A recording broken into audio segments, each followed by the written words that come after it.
ಈ ದಿನ ಕೋಲಾರದ ಆದಿಮ ಸಾಂಸ್ಕೃತಿಕ ಕೇಂದ್ರ, ಈ ಹೆಸರೇ ಬಹಳ ಅದ್ಭುತವಾಗಿದೆ ಮತ್ತು ಲೋಕಪರಿಚಿತವಾಗಿದೆ ಅಂತ ಹೆಸರಿದೆ.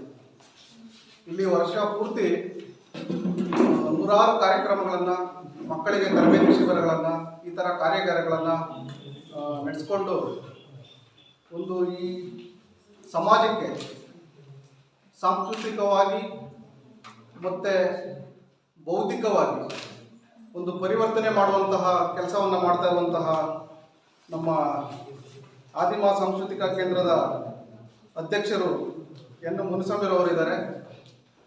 ಅದೇ ರೀತಿಯಾಗಿ ಕಾರ್ಯದರ್ಶಿಗಳಾದಂತಹ ಕುಂಬಣ್ಣವರಿದ್ದಾರೆ, ಟ್ರಸ್ಟಿಗಳಾದಂತಹ HN ರಾಮಚಂದ್ರ ಅವರಿದ್ದಾರೆ, ನಮ್ಮ ಸ್ನೇಹಿತರು ಮತ್ತು ಬುದ್ಧ ಧಮ್ಮ ಸಂಘದಲ್ಲಿ ಅಪಾರವಾದಂತಹ ಕೆಲಸ ಮಾಡ್ತಾ ಇರುವಂತಹ BR ಕೃಷ್ಣಯ್ಯವರಿದ್ದಾರೆ.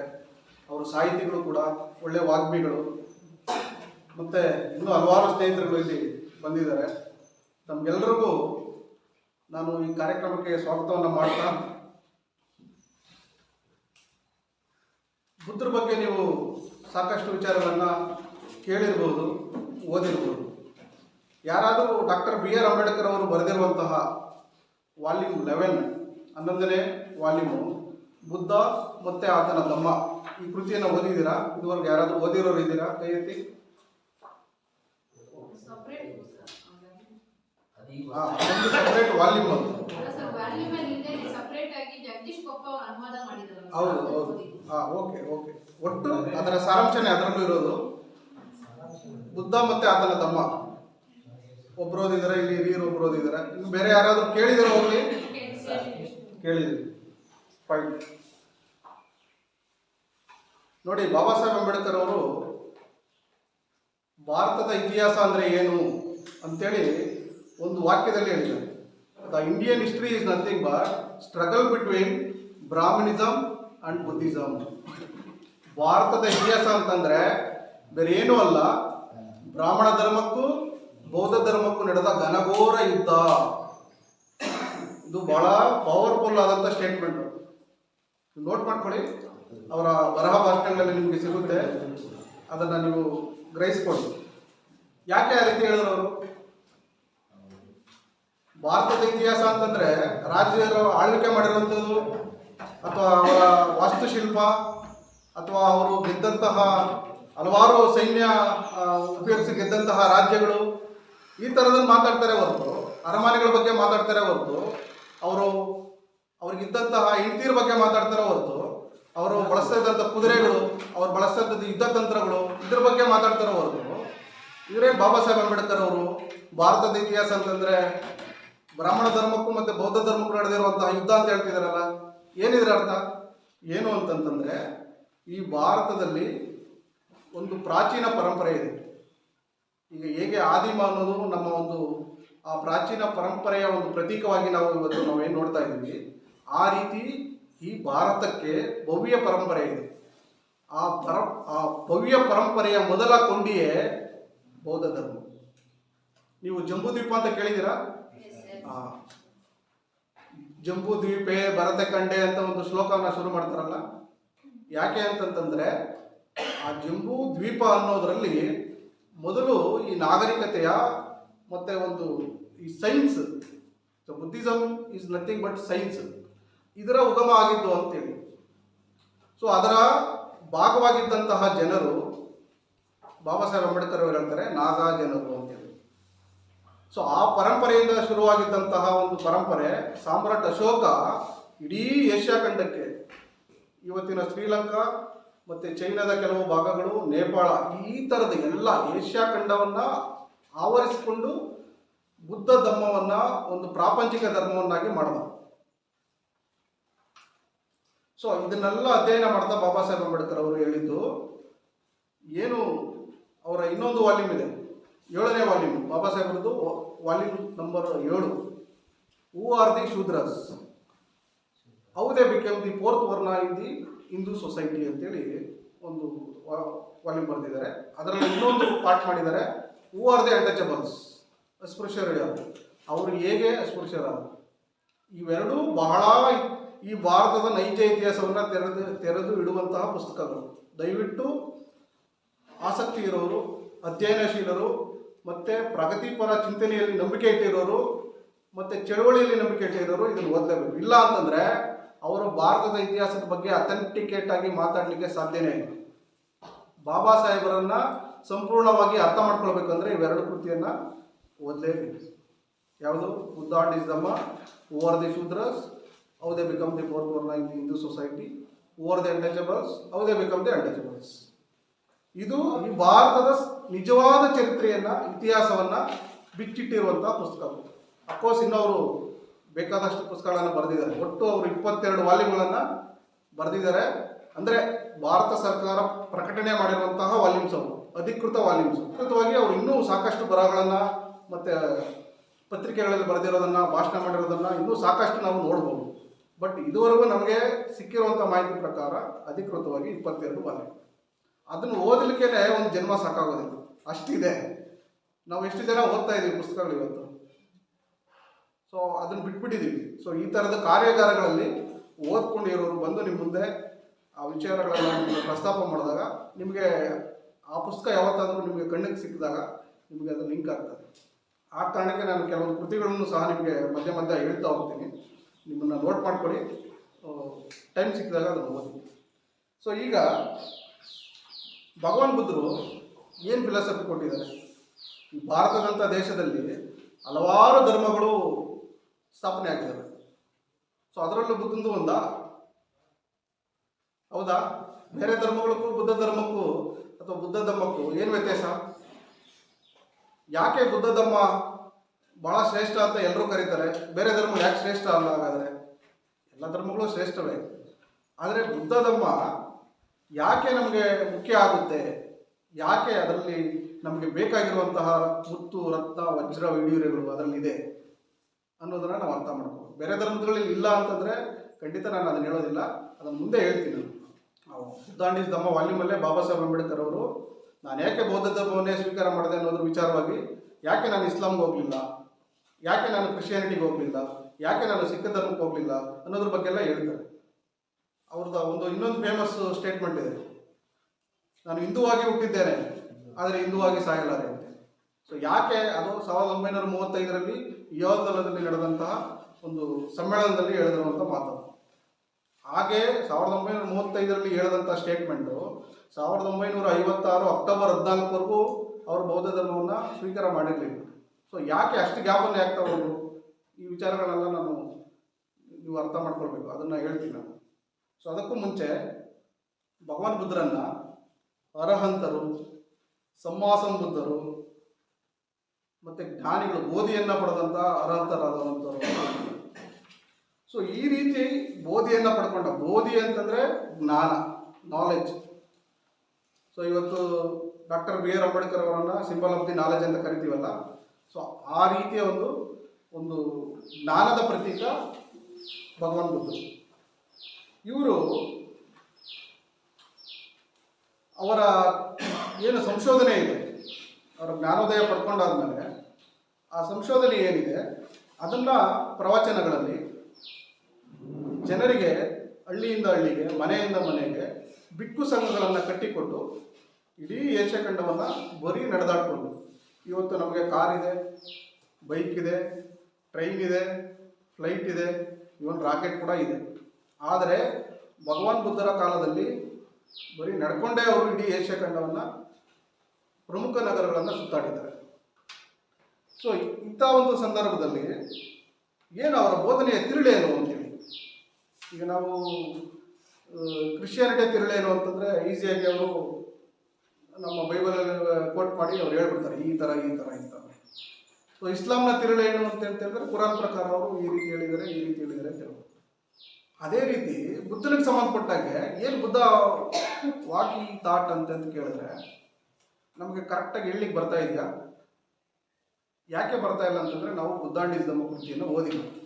ಬಾಬಾ ಸಾಹೇಬ್ ಅಂಬೇಡ್ಕರ್ ಅವರು ಬರೆದಿರುವಂತಹ ಬುದ್ಧ ಅಂಡ್ ಹಿಸ್ ಧಮ್ಮ ಕೃತಿಯನ್ನು ಓದಿಲ್ಲ, ಅಥವಾ ಅದಕ್ಕೂ ಮೊದಲು ಬರೆದಿರುವಂತಹ ಸುಮಾರು ಬುದ್ಧ ಚರಿತ್ರೆ ಅನ್ನೋ ಪುಸ್ತಕಗಳು ಅಥವಾ ಅವ್ರ ಬಗ್ಗೆ ಇರುವಂತಹ ಒಂದು ಅಧ್ಯಯನಗಳನ್ನು ನಾವು ಮಾಡಲಿಲ್ಲ. ಸರಿ, ನಾವು ಯಾವುದೋ ರಷ್ಯಾದ ಕ್ರಾಂತಿಕಾರಿಗಳನ್ನು ಓದ್ಕೊಳ್ತೀವಿ, ಮಾರ್ಕ್ಸನ್ನು ಓದ್ಕೊಳ್ತೀವಿ, ಲೆನಿನ್ ಓದ್ತಾ ಇದ್ದೀವಿ, ಹೌದಲ್ಲ? ಇನ್ಯಾವುದೋ ಆಫ್ರಿಕನ್ ಸಾಹಿತ್ಯನ ಓದ್ಕೊಳ್ತೀವಿ. ಆದರೆ ನಮ್ಮ ಭಾರತದಲ್ಲೇ ದೊಡ್ಡ ಮಟ್ಟದ ಒಂದು ಸಾಹಿತ್ಯ ಕೃಷಿಯನ್ನು ಮಾಡಿರುವಂಥ ಬಾಬಾ ಸಾಹೇಬ್ ಅಂಬೇಡ್ಕರ್ ಅವರ ಪುಸ್ತಕಗಳನ್ನು ನಾವು ತುಂಬ ಸೀರಿಯಸ್ ಆಗಿ ಅಧ್ಯಯನ ಮಾಡಿರೋ ಜನಸಂಖ್ಯೆ ತುಂಬ ಕಡಿಮೆ ಇದೆ. ತುಂಬ ಸ್ಕೋಪ್ ಇರುವಂತಹ ಒಂದು ಸಬ್ಜೆಕ್ಟು ಬಾಬಾ ಸಾಹೇಬ್ ಅಂಬೇಡ್ಕರ್. ಅವ್ರ ಬಗ್ಗೆ ಹಲವಾರು ಜನ ಸಂಶೋಧನೆಗಳು ಮಾಡಿದ್ದಾರೆ, ಆದರೂ ಅವರ ರಿಯಾಲಿಟಿಯನ್ನು ಹೊರಗಡೆ ತರಲಿಕ್ಕೆ ಆಗಲಿಲ್ಲ.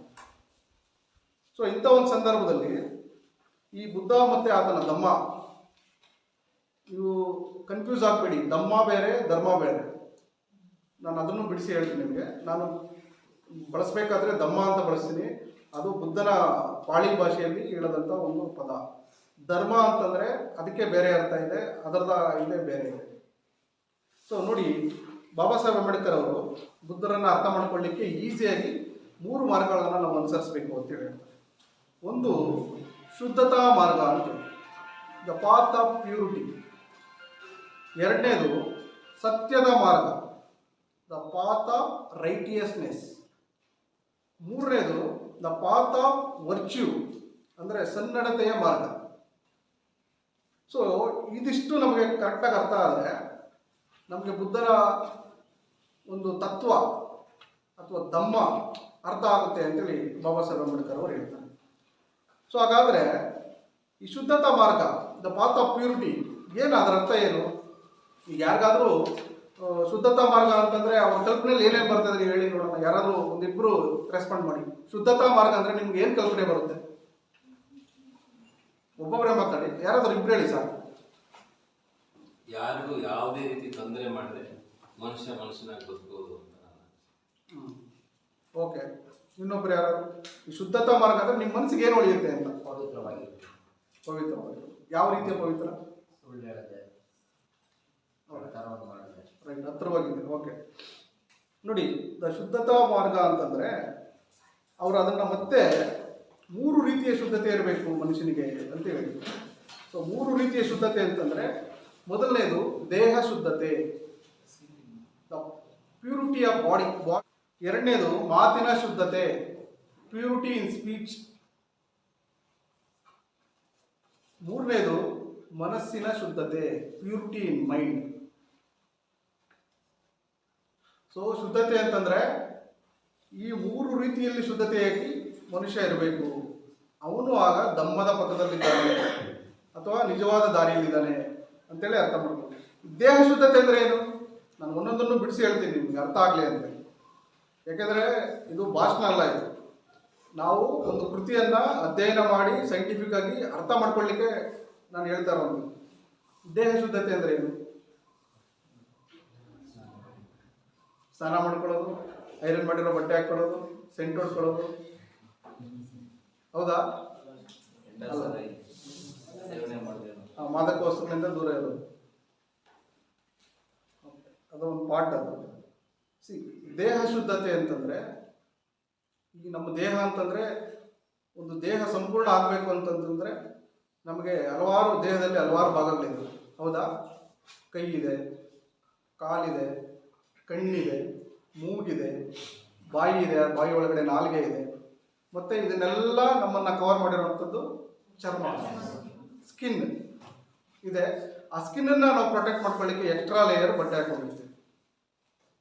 ದೇಹ ಶುದ್ಧತೆ ಅಂತಂದರೆ ಈ ನಮ್ಮ ಅಂಗಗಳೇನಿದೆ, ಈ ಅಂಗಗಳಿಂದ ನಾವು ಯಾವುದೇ ರೀತಿಯ ಕ್ರೈಮ್, ತಪ್ಪು ಮಾಡದೇ ರೀತಿಯಲ್ಲಿ ನಮ್ಮ ಮನಸ್ಸನ್ನು ಅಥವಾ ನಮ್ಮ ಅಂಗಗಳಿಗೆ ಒಂದು ಸಂಸ್ಕಾರವನ್ನು ಪ್ರತಿನಿತ್ಯ ತರಬೇತಿಗೊಳಿಸ್ಕೊಳ್ಬೇಕು ಅಂತ. ಈಗ ಒಬ್ಬ ಸ್ವಾಮೀಜಿ ಅಥವಾ ಒಬ್ಬ ಬಿಕ್ಕು ಅಥವಾ ಒಬ್ಬ ಮೌಲ್ವಿ, ಒಬ್ಬ ಪಾದ್ರಿ, ಅವನು ಚರ್ಚಲ್ಲಿ ಅಥವಾ ಮಸೀದಿಯಲ್ಲಿ, ದೇವಸ್ಥಾನದಲ್ಲಿ ಅಥವಾ ಒಂದು ಕುಟೀರದಲ್ಲಿ ಅವನು ಟೀಚ್ ಮಾಡಬೇಕಾದ್ರೆ ಅವನಿಗೊಂದು ಸಿಸ್ಟಮ್ ಬೇಕಲ್ಲ.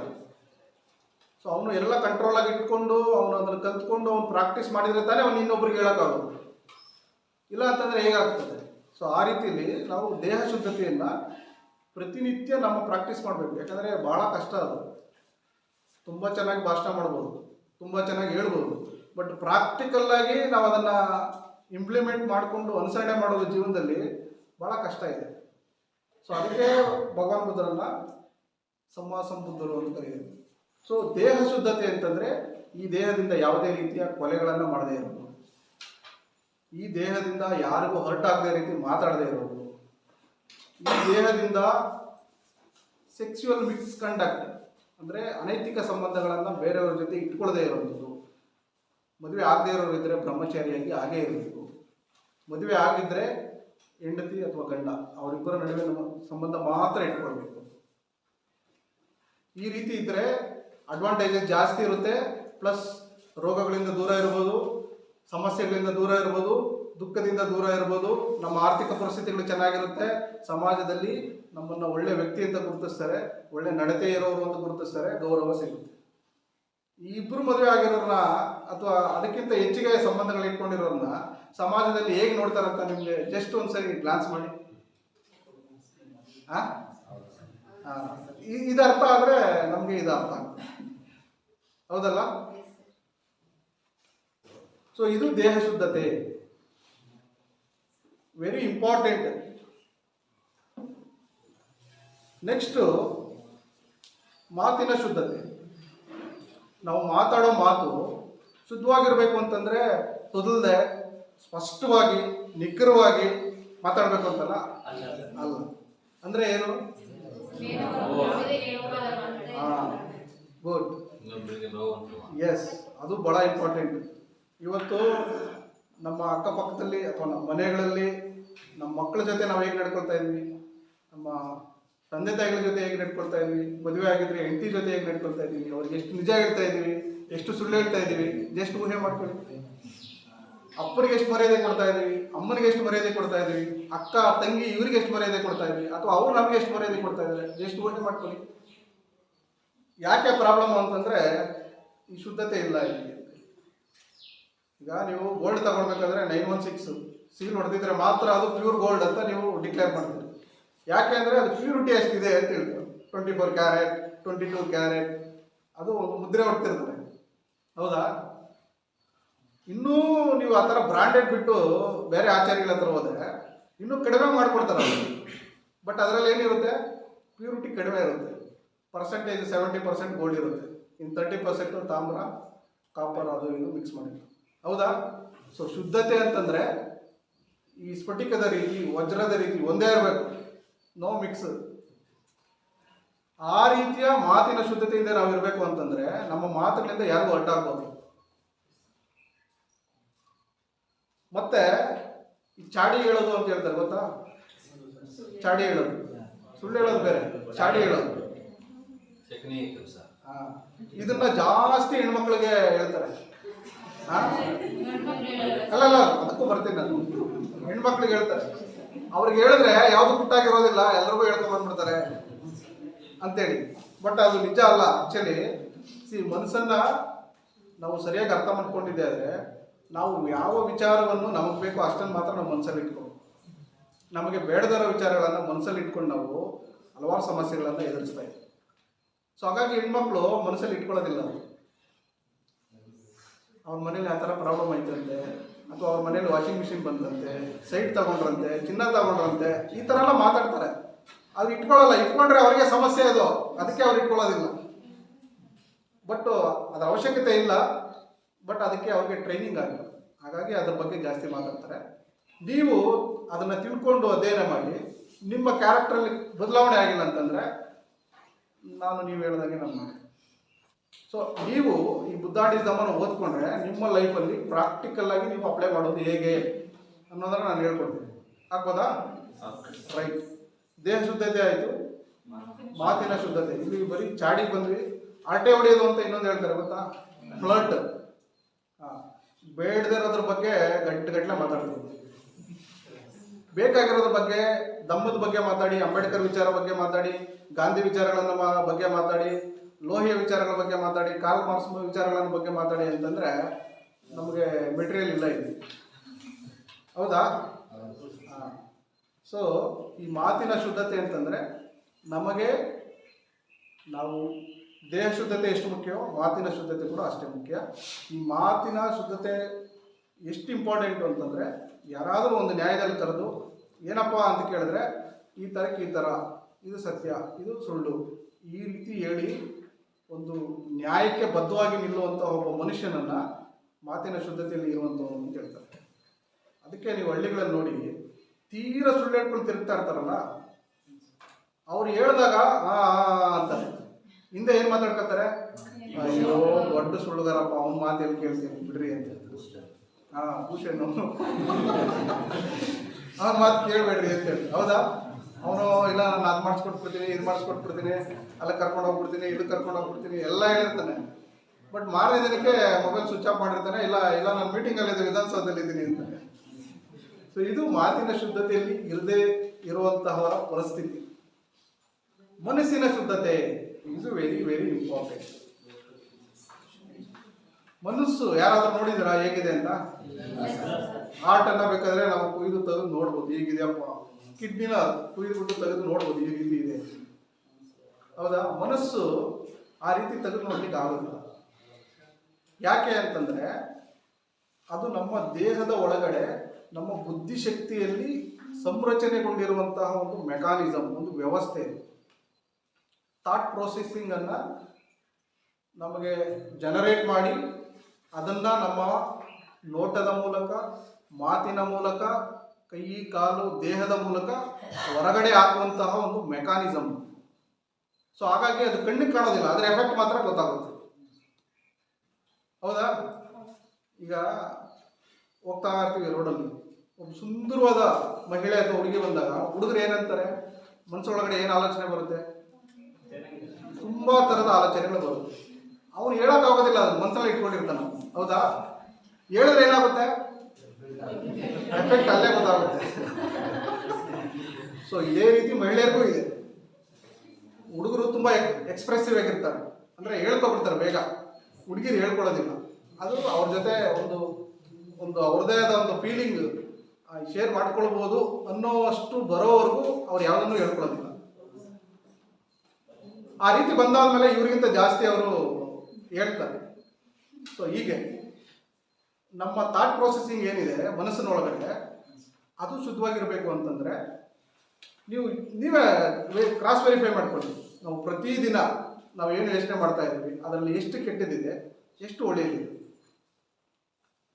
ನೀವೇ ಯೋಚನೆ ಮಾಡ್ಕೊಳ್ಳಿ. ನಾನು ಹೇಳೋ ಅವಶ್ಯಕತೆ ಇಲ್ಲ. ಮತ್ತು ಪ್ರತಿಯೊಬ್ಬರಿಗೂ ಪ್ರತಿ ಕ್ಷಣವೂ ಹೊಸ ಆಲೋಚನೆಗಳು ಹುಟ್ಟುತ್ತೆ.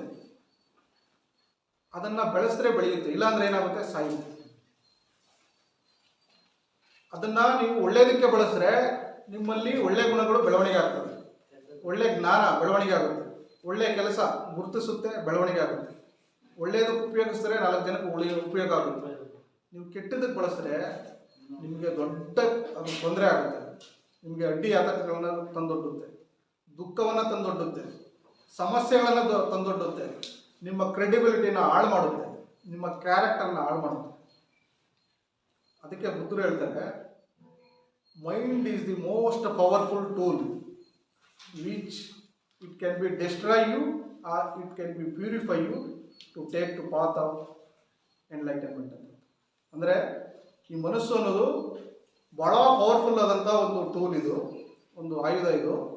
ಇದರಿಂದ ಸರಿಯಾಗಿ ಬಳಸ್ಕೊಂಡು ನೀವು ಸರಿಯಾದ ಸದ್ಬಳಕೆ ಮಾಡಿಕೊಂಡು ಈ ದಮ್ಮದ ತಿರುಳನ್ನು ಅರ್ಥ ಮಾಡಿಕೊಂಡ್ರೆ ನಿಮ್ಮನ್ನು ಪರಿಶುದ್ಧತೆಯ ಮಾರ್ಗತೆ, ಪಾವಿತ್ರ್ಯತೆಯ ಜೀವನದಡಿಗೆ ನಿಮ್ಮನ್ನು ಕರ್ಕೊಂಡು ಹೋಗುತ್ತೆ.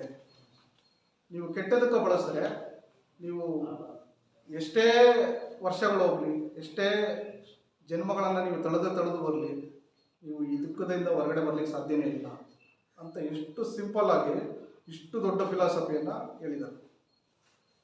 So mind is the master. Daily ನಿಮ್ಮನ್ನು ಡೈರೆಕ್ಟ್ ಮಾಡುತ್ತದೆ. ನಿಮ್ಗೇನು ತಿನ್ಬೇಕು ಅನ್ಬೇಕು ಅನ್ನೋದನ್ನು ಹೇಳುತ್ತೆ, ನೀವು ಹೇಗಿರ್ಬೇಕು ಅನ್ನೋದನ್ನು ಹೇಳುತ್ತೆ, ನೀವೇನು ನೋಡಬೇಕು ಅನ್ನೋದನ್ನು ಹೇಳುತ್ತೆ. ಪ್ರತಿಯೊಂದನ್ನು ನಿರ್ಧಾರ ಮಾಡೋದು ನಿಮ್ಮ ಮನಸ್ಸು.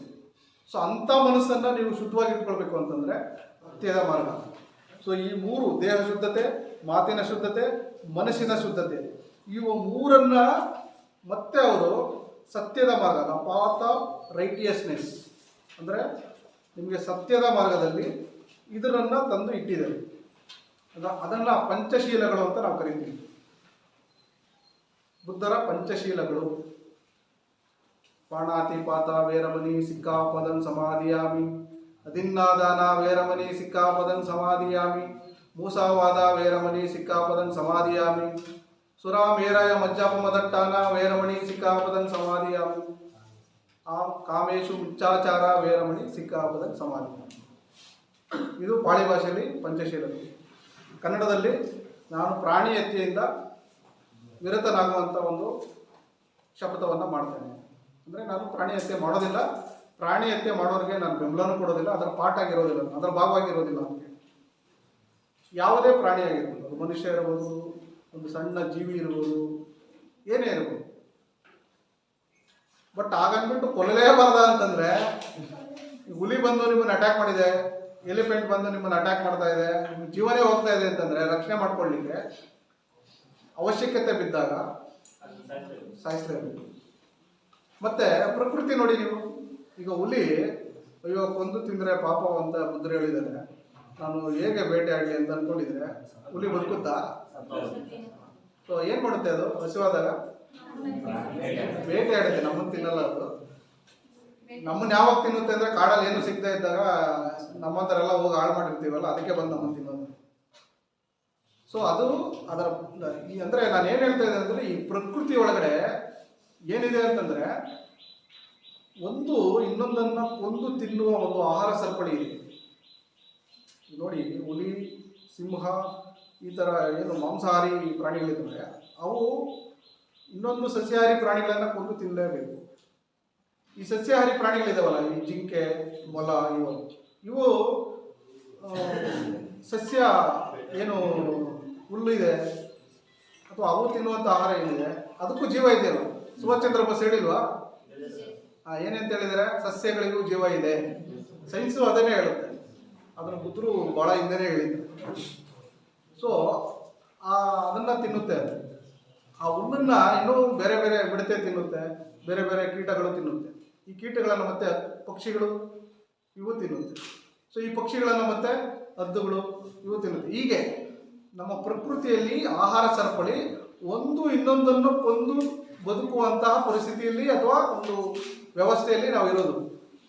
ನಾವು ಮಾತ್ರ ಬುದ್ಧರು ಹೇಳ್ಬಿಟ್ಟಿದ್ದಾರೆ, ಮಟನ್ ತಿನ್ನಬಾರ್ದು, ಕೋಳಿ ತಿನ್ನಬಾರ್ದು, ಕುರಿ ತಿನ್ನಬಾರ್ದು, ಮೀನು ತಿನ್ನಬಾರ್ದು. ಬುದ್ಧರು ಹಾಗೆ ಹೇಳಿದಾರ? ಬುದ್ಧರು ಹಾಗೆ ಹೇಳಿದ್ದಾರೆ. ಬುದ್ಧರು ಹೇಳ್ತಾರೆ, ಭಿಕ್ಷಾ ರೂಪದಲ್ಲಿ ನಿಮಗೆ ಯಾವುದೇ ಥರದ ಆಹಾರ ಬರಲಿ, ಅದು ಮಾಂಸಾಹಾರ ಆಗಿರಲಿ, ಸಸ್ಯಾಹಾರ ಆಗಿರಲಿ, ಸಂಕೋಚ ಇಲ್ಲದೆ, ಯಾವುದೇ ಆತಂಕ ಇಲ್ಲದೆ ತೃಪ್ತಿಯಾಗಷ್ಟು ಊಟ ಮಾಡಿ ಅಂತ ಹೇಳ್ತಾರೆ. ಯಾಕೆಂದರೆ ದೇಹ ಜೀರ್ಣ ಮಾಡುವಂತಹ ಯಾವುದೇ ರೀತಿಯ ಆಹಾರ ಸ್ವೀಕಾರಾರ್ಹ ಅಂತ.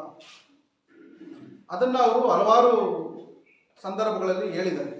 2 ಸಂದರ್ಭದಲ್ಲಿ ಅವರು ಅದನ್ನು ಹೇಳಿರೋದನ್ನು ನಾನು ಕೋಟ್ ಮಾಡಲಿಕ್ಕೆ ಇಷ್ಟಪಡ್ತೀನಿ.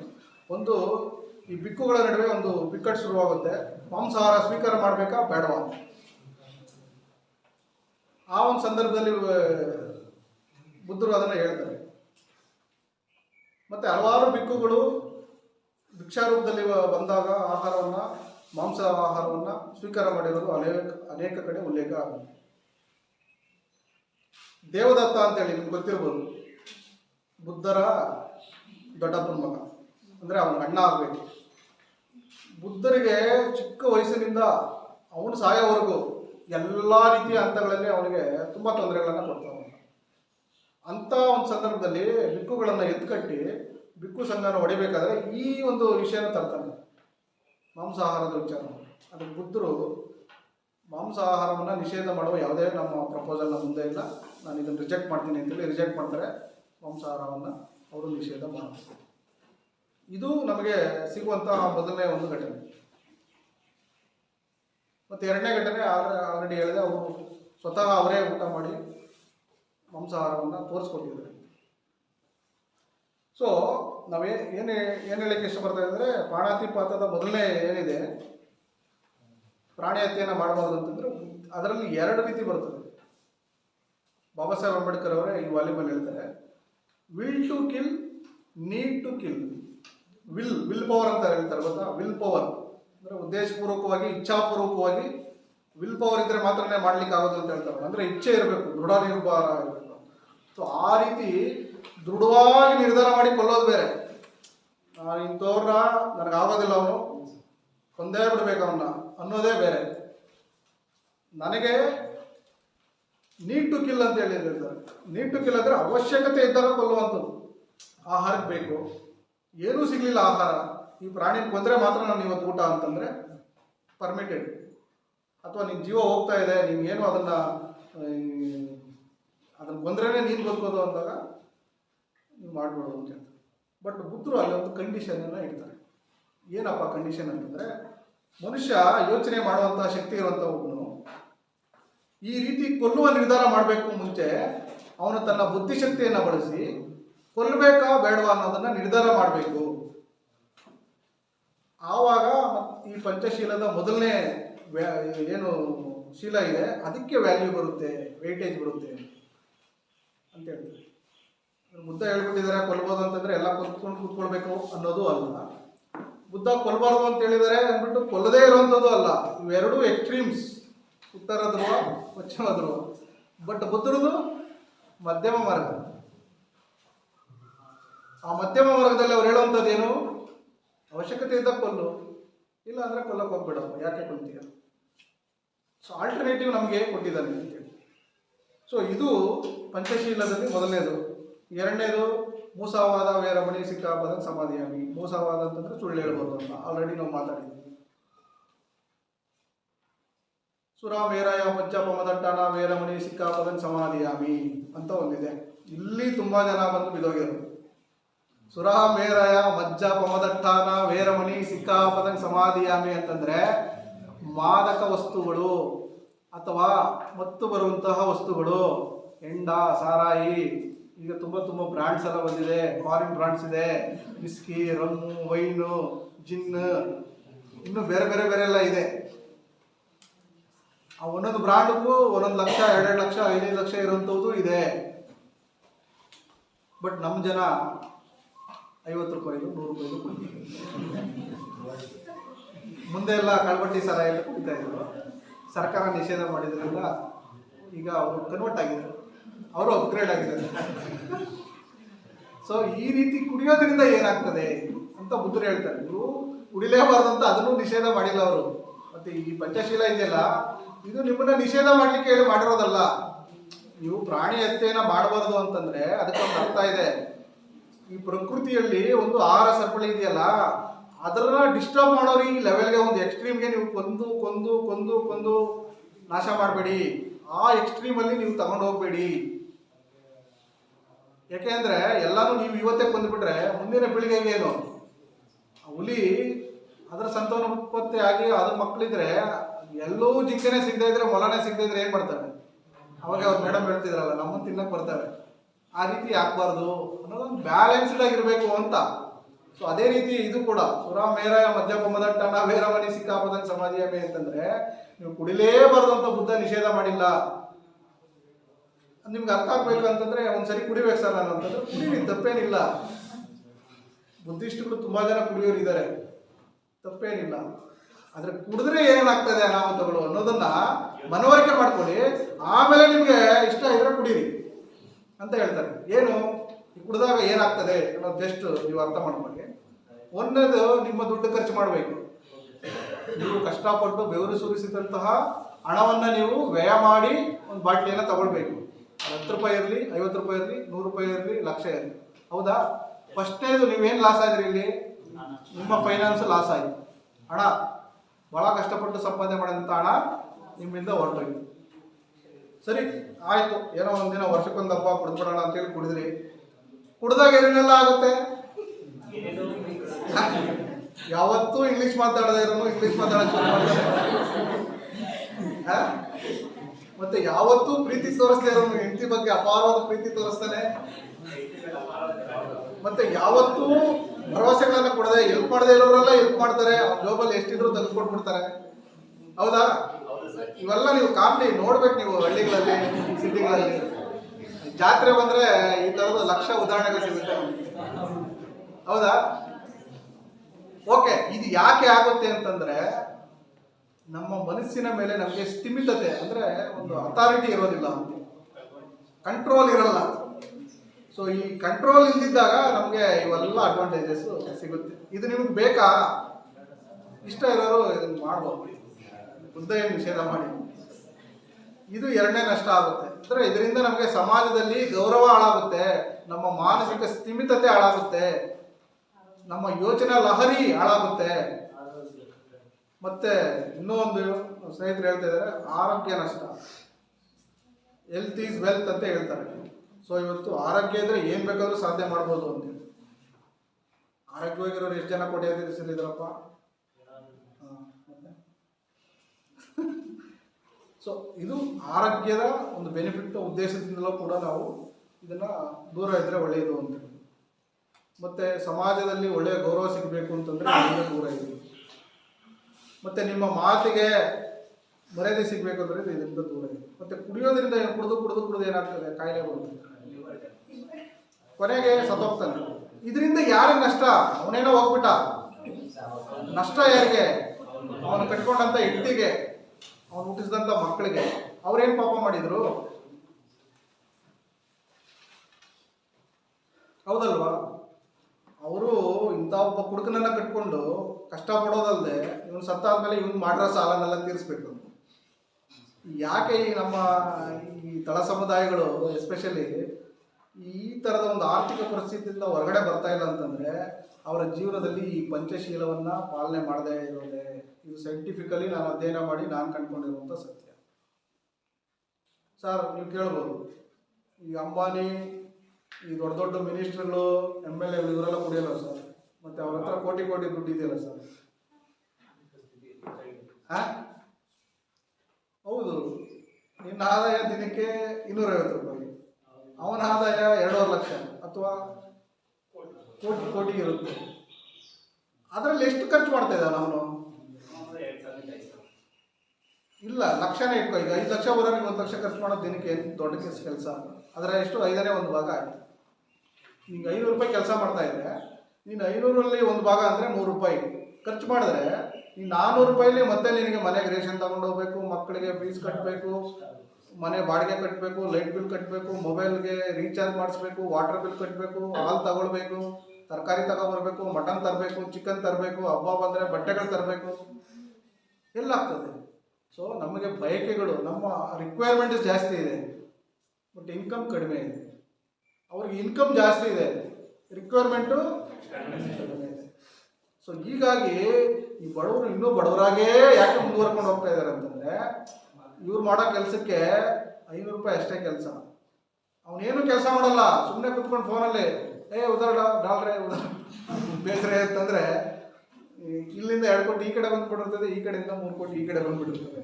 ಅದಕ್ಕೆ ಅವ್ನ ಕಮಿಷನ್ ಏನಪ್ಪ ಅಂದ್ರೆ 10 ಲಕ್ಷ ಬಂದಿದೆ. ಸೊ ಅವನ ಇನ್ಕಮ್ ಜಾಸ್ತಿ ಇರೋದ್ರಿಂದ ಅವನಿಗೆ ಅದನ್ನ ಸಮಸ್ಯೆ. ಹಾಗಾಗಿ ಅಂಥವ್ರು ಕುಡಿದ್ರೆ ಅದ್ರ ಬಗ್ಗೆ ಅದನ್ನು ಆದರ್ಶವಾಗಿ ನಾವು ತಗೊಳ್ಬೇಕಾಗಿತ್ತು. ನಾವು ಯಾವುದನ್ನು ಆದರ್ಶವಾಗಿ ತಗೊಳ್ಬೇಕು ಅದನ್ನು ತಗೊಳ್ಬೇಕು. ಬಟ್ ಯಾವುದನ್ನು ನಾವು ಹೆಂಗೆ ಡಿಫೆನ್ಸಿವ್ ಆಗಿ ನಾವು ಮಾತಾಡ್ತೀವಿ ಅಂತಂದರೆ, ಯಾವನ ತಪ್ಪು ಮಾಡಿರ್ತಾನೋ ಅವನ್ನೇ ಡಿಫೆನ್ಸಿವ್ ತಗೊಳ್ಳೋದು. ನೋಡಿ, ಅವ್ನು ಮಾಡಿಲ್ವಾ, ನಾನು ಮಾಡಿದ್ರೆ ಏನು ತಪ್ಪು? ಈಗ ಅವನು ಕದ್ದಿಲ್ವಾ, ನಾನು ಕದ್ರೆ ಏನು ತಪ್ಪು? ಈ ರೀತಿ ಡಿಫೆನ್ಸಿವ್ ಆಗಿ ತಗೊಂಡು ನಾವು ಟೋಟಲಿ ಈ ಪಂಚಶೀಲಗಳನ್ನು ನಾವು ಕಳ್ಕೊಂಡಿರೋದ್ರಿಂದ ನಾವಿವತ್ತು ಸಮಾಜದಲ್ಲಿ ಗೌರವಯುತವಾಗಿ ಗುರುತಿಸ್ಕೊಳ್ಳಿಕ್ಕೆ ಸಾಧ್ಯ ಆಗಿಲ್ಲ. ನಮ್ಮ ಆರ್ಥಿಕ ಪರಿಸ್ಥಿತಿಗಳು ನಷ್ಟ ಆಗಿದ್ದಾವೆ, ನಮ್ಮ ಸಾಮಾಜಿಕ ಪರಿಸ್ಥಿತಿಗಳು ನಷ್ಟ ಆಗಿದ್ದಾವೆ. ನಾವು ಮುಂದಕ್ಕೆ ಪ್ರೋಗ್ರೆಸಿವ್ ಆಗಿ ಮುಂದಕ್ಕೆ ಬರಲಿಕ್ಕೆ ಆಗ್ತದೆ. ಸೊ ಈ ರೀತಿಯಲ್ಲಿ ಈ ಪಂಚಶೀಲಗಳನ್ನು ನಾವು ಪ್ರತಿದಿನ ನೀವು ಚಾಂಟ್ ಮಾಡಬೇಕಾಗಿಲ್ಲ. ಚಾಂಟ್ ಮಾಡೋದು ಬುದ್ಧಿಸಮ್ ಕೆಲಸ ಅಲ್ಲ. ಆ ತತ್ವಗಳನ್ನು ನಿಮ್ಮ ಮನಸ್ಸಿನೊಳಗಡೆ ಹಾಕ್ಕೊಂಡು, ನಿಮ್ಮ ಕ್ಯಾರೆಕ್ಟರ್ ಒಳಗಡೆಗೆ ತಗೊಂಡು, ನಿಮ್ಮ ಮನಸ್ಸಿನಲ್ಲಿ ಅದನ್ನು ತರಬೇತಿಗೊಳಿಸ್ಕೊಂಡು ಆ ದಾರಿಲಿ ನಡ್ಕೊಂಡು ಹೋಗುವಂಥದ್ದು. ಅರ್ಥ ಆಗ್ತಾ ಇದೆಯಾ? ಇವತ್ತು ಇಲ್ಲಿ ಕೇಳಿಬಿಟ್ಟು ಇಲ್ಲಿಂದ ಓದ್ಕೂಡಲೇ ಮುಗೀತಷ್ಟೇ ಅನ್ನೋಂಥದ್ದಲ್ಲ ಇದು. ಇದನ್ನು ಆದರ್ಶವಾಗಿ ತಗೊಂಡು ನಿಮ್ಮ ಮನಸ್ಸಿನ ಒಳಗಡೆ ಹಾಕ್ಕೊಂಡು, ಹೃದಯದ ಒಳಗೆ ಹಾಕ್ಕೊಂಡು, ಪ್ರತಿದಿನ, ಪ್ರತಿ ಕ್ಷಣ, ಪ್ರತಿ ನಿಮಿಷ ಇದರ ಬಗ್ಗೆನೇ ಆಲೋಚನೆ ಮಾಡುವಂಥದ್ದು, ಇದರ ಬಗ್ಗೆನೇ ಯೋಚನೆ ಮಾಡಿ ಇದನ್ನೇ ಪ್ರಾಕ್ಟೀಸ್ ಮಾಡುವಂಥದ್ದು. ಮೆಡಿಟೇಷನ್ ಅಂದರೆ ನಥಿಂಗ್ ಬಟ್ ಇದೆ. ಮೆಡಿಟೇಷನ್ ಅಂದರೆ ಕಣ್ಣು ಮುಚ್ಕೊಂಡು ಈ ಥರ ಕುತ್ಕೊಂಡು ಮಂತ್ರಗಳು ಚಾಂಟಿಂಗ್ ಮಾಡೋದಲ್ಲ. ಅದು ನಮ್ಮನ್ನ ದಿಕ್ತಪ್ಸಿದ್ದಾರೆ. ಅದು ಬೇಕು, ಅದಕ್ಕೂ ಹಂತಗಳಿದ್ದಾವೆ. ಅದನ್ನು ನಾವು ಈ ಸ್ಟೇಜಲ್ಲಿ ಇರೋರು ಮಾಡೋವಂಥದ್ದಲ್ಲ. ಅದು ಆಲ್ರೆಡಿ ಸಾಧನೆ ಮಾಡಿರೋರು ಈ ಪಂಚಶೀಲದಲ್ಲಿ ಅಷ್ಟಾಂಗ ಮಾರ್ಗದಲ್ಲಿ ಸಾಧನೆ ಮಾಡಿರ್ತಾರಲ್ಲ, ಅವ್ರಿಗೆ ಬೇಕದು. ಯಾಕೆಂದರೆ ಈ ಎನ್ಲೈಟನ್ಮೆಂಟ್ ಸ್ಟೇಜಸ್ ಇದೆ, 4 ಸ್ಟೇಜಸ್ ಇದೆ. ಸೋತಪನ್ನ, ಅಕದಾಗಾಮಿ, ಸಕದಾಗಾಮಿ, ಅರ್ಹಂತ ಸ್ಥಿತಿ ಅಂತೇಳಿ 4 ಸ್ಟೇಜಸ್ ಇದೆ. ಈ 4 ಸ್ಟೇಜಸ್ಸಲ್ಲಿ ಒಂದು ಕಡೆ ಹೋಗಿ ಸ್ಟ್ರಕ್ ಆಗ್ಬಿಡ್ತಾರೆ ಅವರು. 1, 2 ಹೋಗಿ ಸ್ಟ್ರಕ್ ಆಗ್ಬಿಡ್ತಾರೆ, ಆಮೇಲೆ ಹೋಗಲ್ಲ, ಮುಂದಕ್ಕೆ ಹೋಗೋದಿಲ್ಲ. ಆ ಇನ್ನೆರಡು ಕ್ಲಿಯರ್ ಮಾಡ್ಕೊಳ್ಬೇಕಲ್ಲ ಅವರು. ಅದಕ್ಕೆ ಆ ಎಕ್ಸಾಮ್ ಅವರು, ಮೆಡಿಟೇಷನ್ ಅನ್ನೋದು ಎಕ್ಸಾಮ್ ಅವ್ರಿಗೆ. ನಾವಿಲ್ಲಿ ಪ್ರಿಲಿಮ್ಸೇ ಅಟೆಂಡ್ ಮಾಡ್ತಾ ಇಲ್ಲ. ಅಯ್ಯೋ ನನಗೆ IAS ಆಗಲಿಲ್ಲ, ಅಯ್ಯೋ ನನಗೆ KS ಆಗಲಿಲ್ಲ ಅಂತೇಳಿ. ಪಂಚಶೀಲನೇ ನಾವು ಪಾಲನೆ ಮಾಡ್ತಾ ಇಲ್ಲ, ಅಷ್ಟಾಂಗ ಮಾರ್ಗದಲ್ಲೇ ಹೋಗ್ತಾ ಇಲ್ಲ. IAS ಹೇಗಾಗ್ತೀರಿ?